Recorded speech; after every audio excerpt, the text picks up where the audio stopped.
Anies soal mega proyek IKN, kalau tidak problematik, jalan terus.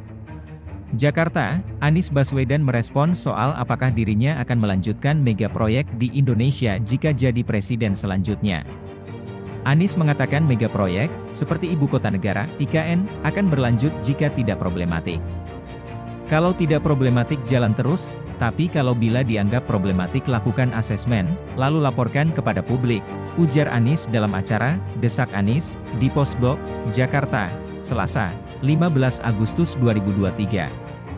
Anies menjelaskan, mega proyek itu bukan sekedar selera dari pemerintah semata, melainkan ada uang rakyat di dalamnya yang harus dipertanggungjawabkan. Jadi ini bukan soal selera seorang presiden terpilih atau selera seorang menteri yang baru ditunjuk. Kata dia, ini uang rakyat, dan dibiayai dengan uang rakyat, tambahnya.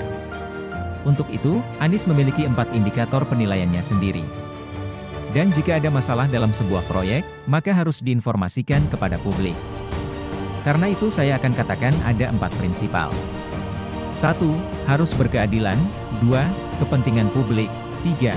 Menggunakan data, common sense, akal sehat, dan keempat regulasi, sebutnya. Jika ada masalah dalam pengerjaan, maka harus pula dibahas bersama publik. Sehingga masyarakat tahu bahwa uangnya tidak dipergunakan secara sia-sia. Apa solusinya? Bahas dengan publik. Sehingga itu dijadikan keputusan, bahwa publik tahu uangnya tidak sia-sia, ungkap dia. Anies soal hasil pemerintahan Jokowi, kesempurnaan hanya milik Tuhan. Jakarta, Baca Pres Koalisi Perubahan untuk Persatuan, KPP, Anies Baswedan mengomentari soal hasil kerja pemerintahan Presiden Joko Widodo, Jokowi.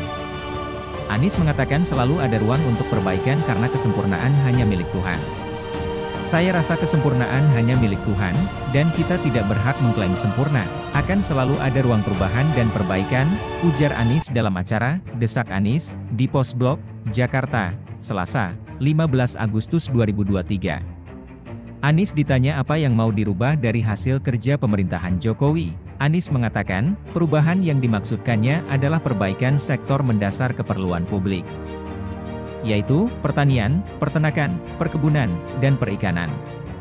Dan jawaban paling sederhana adalah sektor-sektor mendasar bagi kebutuhan publik, itulah agenda perubahan yang paling utama. Di mana sektor pertanian, sektor peternakan, sektor perkebunan, perikanan, di 4 itu, ungkapnya. Menurutnya, di 4 sektor itu masih terdapat sejumlah masalah. Dan jika Anies menjadi presiden, dirinya akan melakukan perubahan di 4 hal tersebut. Maka tidak perlu perubahan, tapi bila itu ingin lebih murah maka izinkan kami perubahan ke 4 aspek itu, sebutnya. Lebih lanjut, Anies juga tak menutup kemungkinan akan mengundang presiden sebelumnya jika